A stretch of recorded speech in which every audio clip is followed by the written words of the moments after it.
117 kilodan 97 ga qanaqa tushdingiz degan savollarga javob. Aytsam, dieta yoki och qolishdan boshlamadim. Tanamni tinchlantirishdan boshladim. Stress bo'lsa, tana ozishi bloklab qo'yadi.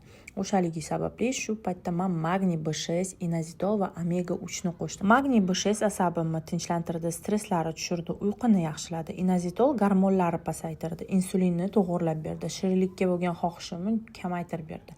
Omega 3 tanani yengil qilib berdi, ichki jarayonimni to'g'irlab berdi.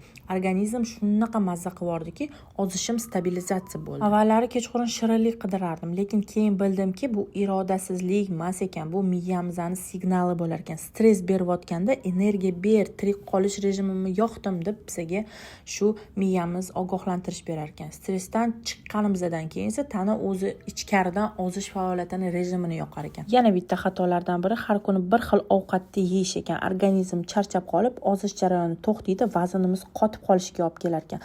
Agar video davomli chiqishini xohlasang, bu videoni repost qilib, yaqin do'stlaringga jo'natib qo'yishni unutmagin.